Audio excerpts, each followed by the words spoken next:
Hey guys, it's Kelly. Welcome back to my channel, and what a week it has been. I recently launched my podcast this week. Yeah, that's right, I have a podcast. If you didn't catch the video or the announcement, my podcast is called The Journey, a self-care podcast, and it recently launched, and I am just so excited because I've been working on this for a very long time. I have been actively working on this for about 6 months.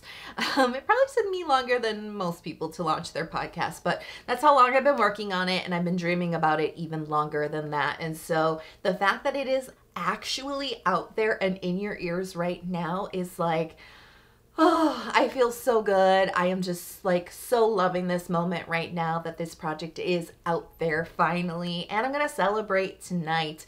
You know, I'm going to be doing some great skincare, of course, but I also asked you on YouTube and on my Instagram, ask me anything.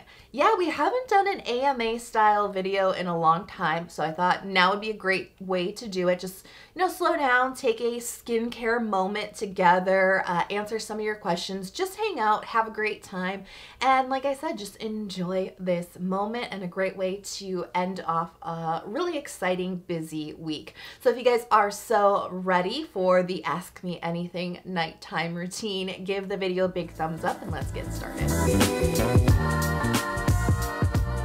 Okay, I'm back and I want to do a mask tonight, partly because I'm testing this product out, partly because I have some dry flaky skin around my nose from like allergies and stuff, so this mask should help, and partly because it will extend the routine time and then I can answer more questions from you guys. So this is the Bioderma Sensibo mask. This is basically just like a cream wash off mask that is very, very moisturizing. Okay, so Austin Q asks, tell us about the worst sunburn you have ever got. Okay, I've never been sunburned before, if you can believe it. So I never wore sunscreen as a kid.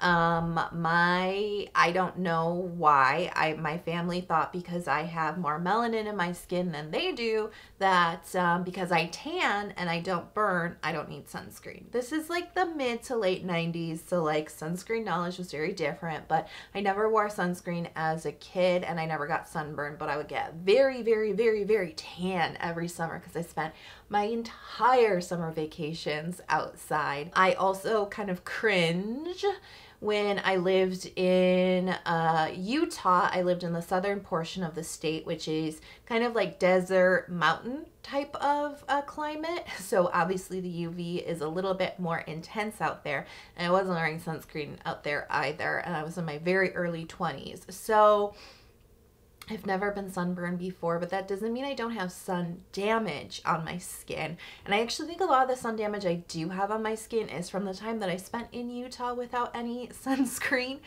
So I definitely do have some sun damage on my cheeks and a little bit kind of like on the sides, probably from, you know, like being in the car. And I do have sun damage on my arms. It's not terrible. It's not terribly noticeable, especially because of all the protection that I do use now and all the skincare products that I use now, but it's definitely there, and it definitely does accumulate over time, and it's something that I think a lot of us do deal with. So moral of the story is, even if you don't burn, that doesn't mean that your skin isn't accumulating damage over time. All right, Kara Taylor asks, how did you start YouTube? What made you decide to take the plunge? Hi, Kara. I know you've been watching for quite a while. So this is actually something I covered in the second episode of my podcast, which is available right now.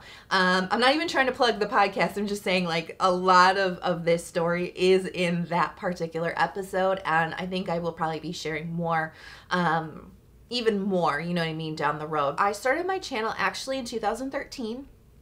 But yeah, a really long time ago. You gotta remember, like 2013, some people were making careers on YouTube, but it's not as like easy, I guess, as it is now. You know, it's just not, it just wasn't a thing. You know what I mean? Like the first person to make $1 million on YouTube, I think, was Michelle Phan, and that was right around that time, but it didn't seem like it was accessible for anybody with a camera to start a channel and make a living, I guess Let's put it that way. I was working and I was doing YouTube, and I was like working 2 part-time jobs, and I was working 1 full-time job, and I was uploading 1 video every single week for an entire year, and I gained 200 subscribers, maybe. I was really disappointed that I hadn't grown my channel any bigger. And I think I had put like a mental timeline on this. Like, I'll do it for a year, and if not, because a year is a really good long time, right? If you're consistently showing up every single week for an entire year, don't you think if you had something, it would have blown up by that point? After a year, a little over a year, I was just like, it's just too much work. It's just too much work, and what's the point? It's not working, right? So I gave up on it, which is a real shame, because I think I gave up too soon. You know what I mean? Part of me tells me, you know, don't look back, because what ifs, right? You can't change the past. You can only learn from that and move forward as a better person. But I always think like, wow, I could have been in a much different spot right now than I am today. Not that I don't like where I am today. I love where I am today, but I just wonder where I could have been at if I'd stuck with it. So that was back in 2014 where I said, no thanks, this isn't for me. Worked as an optician for 5 years, and then in 2018 I was like, you know what, I got to get back to YouTube. And I was kind of like put in a situation where I was basically like, this has to work or else, basically like nothing else can work, this has to be it. And so I went in with a much different mindset in 2018, like, I am going to make this work. I am coming in fresher, smarter, harder working, and more passionate with a better vision. And that's the thing about like dreams or passions or things that you want to like manifest for yourself, things you want to make happen in your life. 99% of it, I mean, maybe that's not the right percentage, but like a really large percentage of it is about you believing in yourself. And you may think that you're confident, you may think that you believe in yourself, but you will be tested. You know what I mean? You will be tested, and that confidence, that deep-seated in your gut, I know I can do this confidence, cannot waver. Because I was pretty confident going into my channel the first time around, but I definitely felt defeated, and I definitely lost my self-confidence for multiple reasons, but part of it was I just, put a timeline on my success.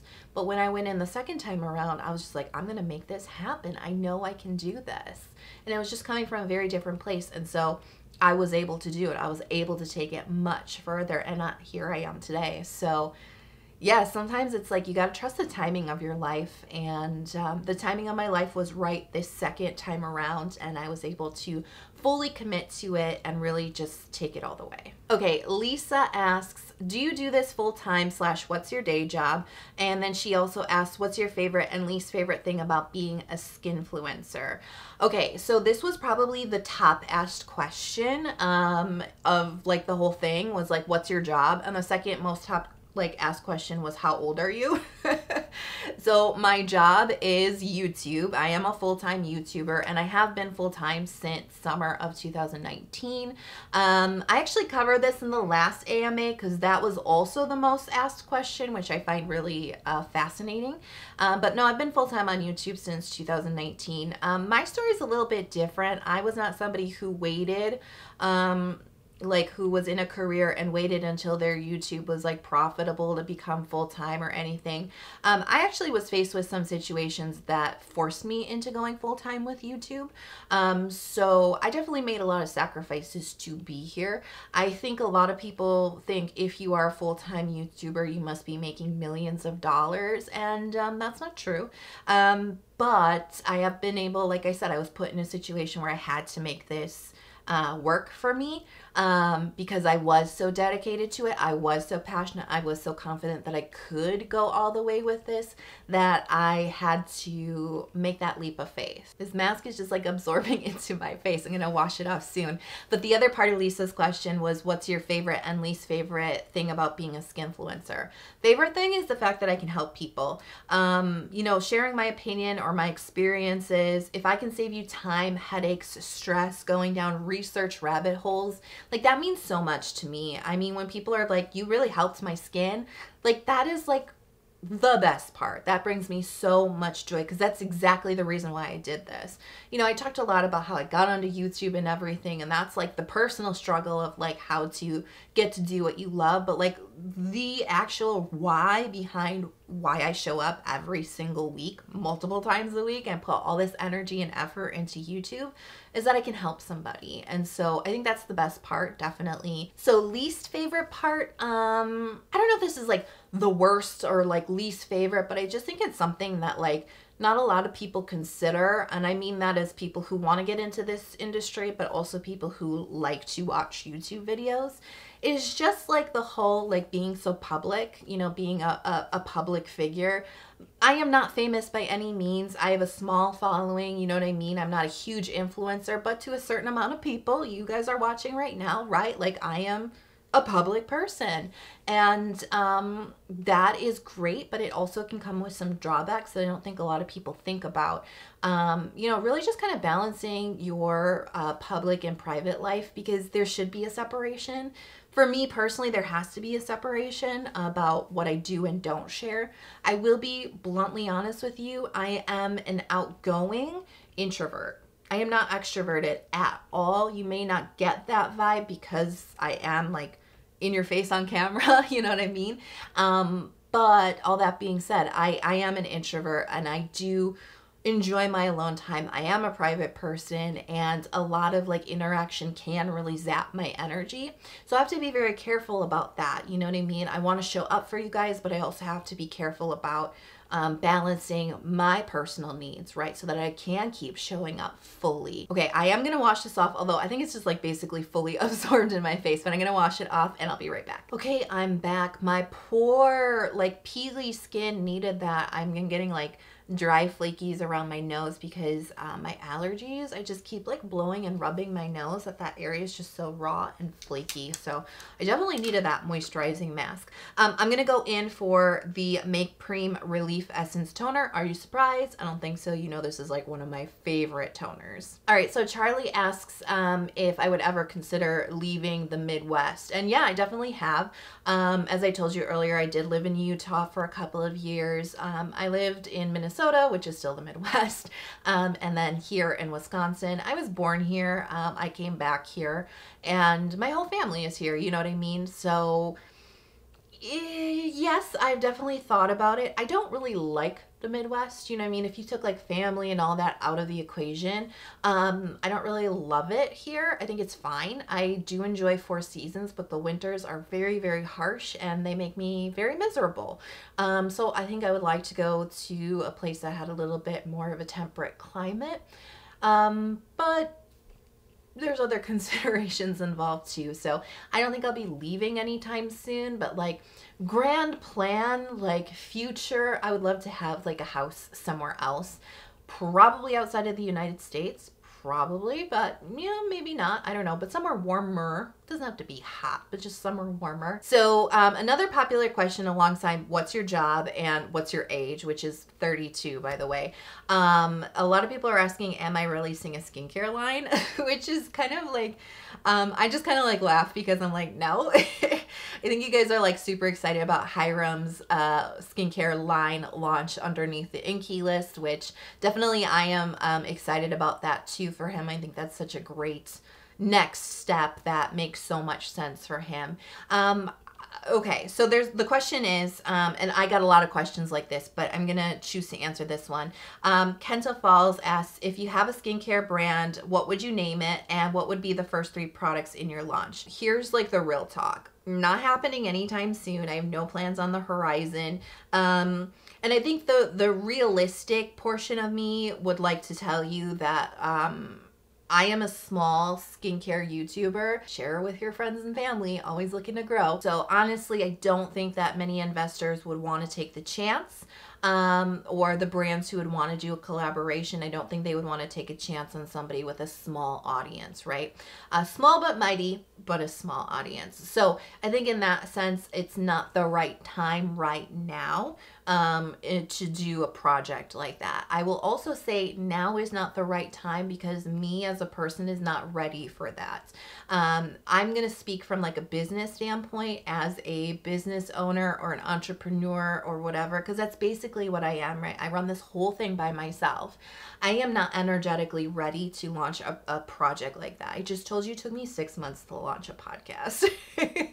So I'm just being bluntly honest with you. I know where I'm at today, and that's not where I'm at today. That doesn't mean that that's not where I'm going to be at in the future, but I think I need to step into a better version of myself, a better business version of myself before I can commit fully to that. It would need to be the type of brand that solves a question or an issue in the industry, or it provides something that's not being provided right now. And honestly, the skincare space is so crowded, I'm not exactly sure what that would be at this point in time, because just being fragrance free, just being essential oil free, alcohol free, I'm not exactly sure that that isn't being covered by some other brand. Definitely it would have to be the right time for me as a person, the right time in the skincare space, and it would have to be the right kind of brand that would be doing something very, very different. Okay, I did like 3 layers of the toner in between answering questions. I'm gonna go in for serum, and I'm just gonna go for the Be Plain Bamboo Hydrating Ampoule. Okay, so I just saw this question, and I want to read it because I think it's great. What's it like being a content creator in the Midwest when many are located in LA or the East Coast? Also, would you collaborate with Trixie Mattel? Yes, Trixie, my Milwaukee queen, anytime. I would love to. I love Trixie, and I love her cosmetics line. I use a lot of the lip glosses, and I have the blush palette. And yeah, I'm just saying, if you ever wanted to do a skincare makeup collab, Trixie, I'm here. As far as being a creator in the Midwest, I don't think it's like vastly different as far as like the opportunities that are available than living on a coast. I really don't think it is, and I think that COVID has taught that to many people over the last year and a half. You don't need to be physically present in certain cities in order to be available for certain opportunities. Does that make sense? I'm not opposed to moving or living in California or LA. Like I said, I want to move to a warmer climate. I don't know if that's the scene for me. I haven't been there to really know if it's the right, the right headspace for me, but I do wonder about being in such a influencer culture, like an insulated influencer bubble. I wonder about how healthy that would be for me personally. Lil Merm 8 says, what's your guilty pleasure other than skincare, like hobbies or interests? What is something we may be surprised to learn about you? Love your channel, Kelly. Oh, thank you. I wouldn't say I'm guilty about these, but I spend a lot of time on this channel. A lot of time, like from when I wake up to when I go to bed. I mean, most of my days are filled with this. I don't have a lot of time outside of it, but I guess some things that I do that are not like related to this would be, I don't know, I really like to read. Honestly, that's a great way to get to know me, would be to just like look through my bookcase or look at what my reading history has been, because you'll see my interests will jump all over the place. I tend to go on like different streaks of like different topics. So was it last summer, I think it was, I was like super into like French royal history, and so I was like Louis XIV, Marie Antoinette. I was reading about Madame Pompadour. So I was like all totally Versailles. Like I just kept reading all of these. It wasn't historical fiction. It was like the actual, like just historical nonfiction books. Antonia Fraser is a great writer. She wrote most of the books that I was reading on that topic. I also was reading Stacy Schiff wrote a really great book about the Salem witch trials. That was something that I got super interested in. You can see there's a theme here with history. That's actually something that I'm also super passionate about that has nothing to do with this channel, but I love history. Love it. It's so funny. It's like sometimes historical books, it takes more energy to read them, like more brain power. And so I was like, I just need something easy. So then I went back to fiction for a while. One of my favorite writers is John Irving, like The Cider House Rules, The World According to Garp, like longtime favorites. I've read them multiple times. I recently am on a Stephen King kick because I need something easy to devour, and I have been devouring his books. I really got into The Shining a couple months ago after listening to a podcast, the Wire Dads podcast, which is now called You Are Good. They did a episode about The Shining, the differences between the movie and the book. And I had the book. I inherited a bunch of paperbacks from my grandparents. So I have like all the vintage like 70s and 60s paperbacks that I absolutely love. Not all of them have I read. And I knew The Shining was sitting on a bookcase that I have. And I hadn't read it yet. So I was like, this is a great time because like I'm really curious about this book. And so it was great. I had not read Stephen King. I think we've all been sort of like exposed to him in some way, shape, or form because he's literally like written everything, it seems like. But I really got into him recently. So that's what I've been reading now. So I read The Shining, I read Misery, I read Gerald's Game, and now I'm reading It, which is a really big book, but I'm working my way through that. I might read Carrie, and then I might go into something else, but books are a big thing. I visit the library all the time. Okay, eye cream. I'm going to use the Pyunkang Black Tea Time Reverse Eye Cream. And you won't be surprised, I'm going to do my 1 pump of Stratia Liquid Gold with a couple drops of facial oil. This one is the ordinary, the chia seed oil that I have been raving about. Okay, I'm going to try to not make this like a 40-minute long video, but no promises. This is taking me a long time because I am very chatty and wordy, but I hope you guys are enjoying my thoughtful answers. As Simple as Gravity says, do you listen to music while doing your skincare routine? Only PM or maybe only AM or both? Name 3 songs from your current shower playlist that instantly puts you in a good mood. I'll say that like my music taste is very eclectic, and I will jump from like 1950s rock and roll. I will go to like 1990s like dance club music, and then maybe we'll do some like girl rocker, indie rocker kind of singer songstress kind of stuff from like the early 2000s. Do you know what I'm saying?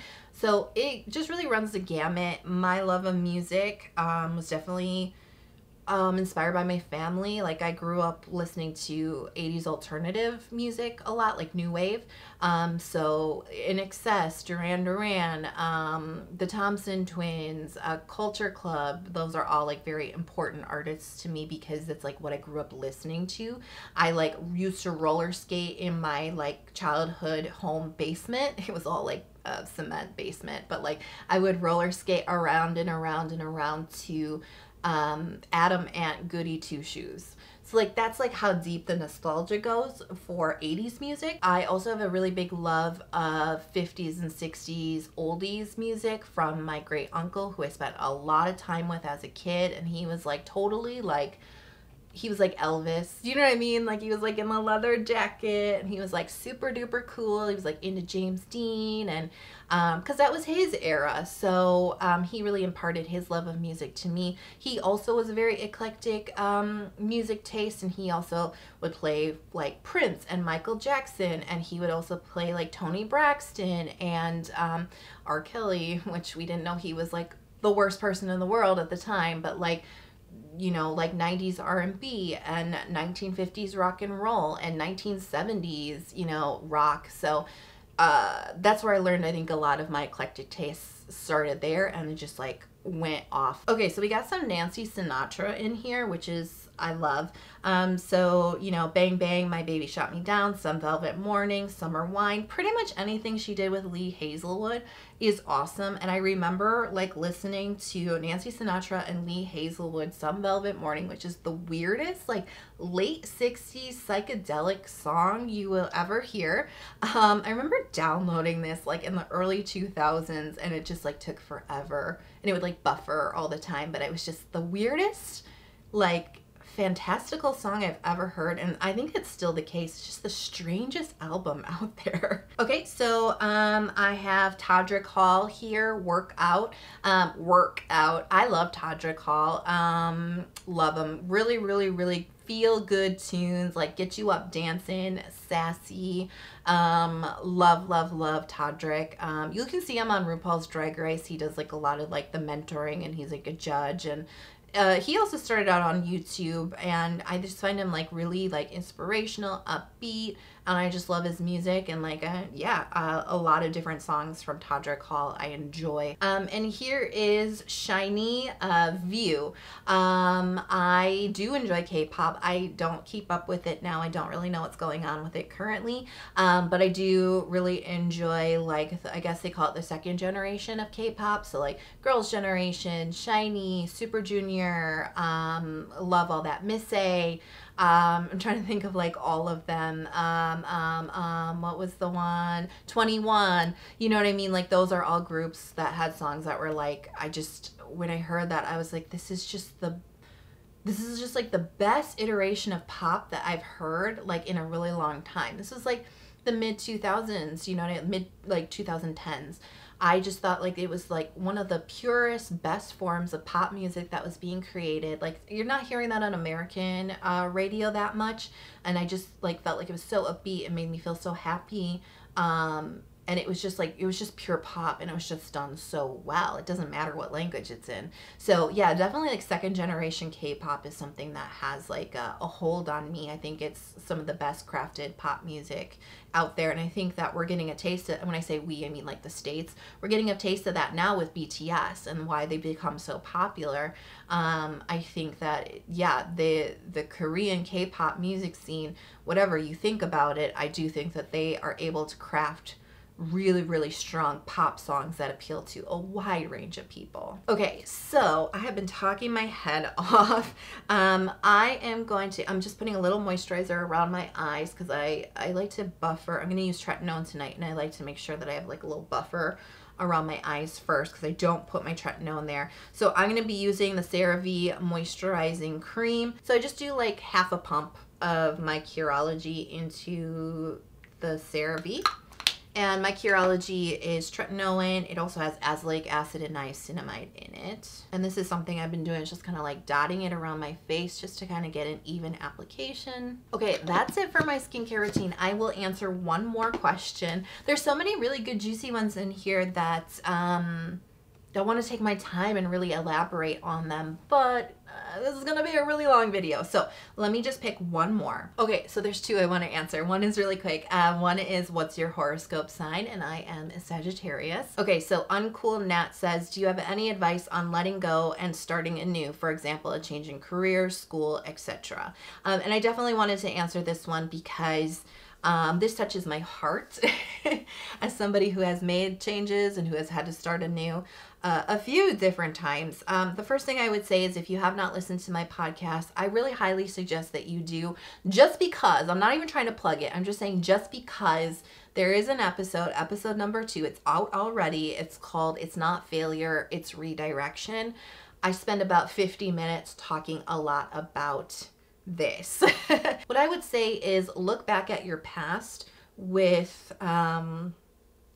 I guess with a positive mind, because I think that like if you are making a big life change, there is a temptation to look back at what you've done in the past as a waste of time, as not the right thing, as a dead end, right?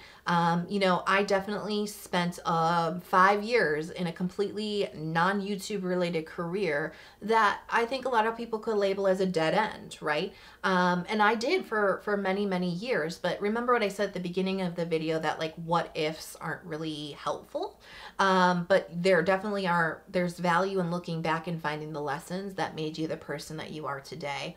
And so while I don't necessarily regard the time that I spent working as an optician as a dead end, I do regard that as a time that I actually gained a lot of skills. I didn't know it at the time, but I gained a lot of skills from those 5 years and a lot of life experience that have made me the person that I am today, that has allowed me to make a huge life change. and you really just kind of step forward with confidence and just say, I'm going to do this no matter what, right? Those were not easy years for me. Those were years where I felt very lost. I felt like I had no direction. I had no passion. I didn't know where I was going. But I really honor that time now. Like I said, I used to look back at it with negativity, but now I look back at it like that all needed to happen. You know what I mean? Because all of that in its own way was leading me to this path. It may have felt completely separate from what I'm doing now, but it actually wasn't. It was actually pushing me and giving me the fire and giving me the passion and giving me the drive to make a big change. And so I honor that time. And that allows me to let that time go as not a failure or not as like a waste of time or a dead end. I'm able to see I needed that time. You know what I mean? In the past, I needed that to make me who I am today. And so I honor those lessons that I learned. I'm not going to think about how I could have changed it. I'm just going to honor what actually occurred and how I grew as a person from it, painful or not, right? And knowing that I took those lessons, I took those signs, I took those redirections, I'm standing where I am today, and I'm going to make that change, and I'm going to take that first step forward, and then the next step forward, and then the next. So for me, I think it's all about honoring your past in order to let it go and really just be at peace with it. And I think that really gives you the confidence and the right mindset to really fully focus on the new adventure ahead. Ooh, so thank you for spending some time with me today. That, I don't know why I'm going to say that took me longer than I thought it was going to, but it took me longer than I thought it was going to. But I had a really good time answering your questions. Like props to you guys. Like, you have some really interesting, in-depth, like multi-layered questions, and I was really digging on like all of these like so much, as you can see. It was a pretty long video, but I hope you enjoyed it. And like I said, thank you for spending some time with me today. I'm sorry I couldn't get to all of the questions, but maybe we can do another AMA style video in the future. So I hope you guys are having a fantastic day or night wherever you are in the world. You know, I always hope that you are healthy, happy, and safe in every sense of the word. And I can't wait to see you guys in the next video. I'll talk to you soon. Bye.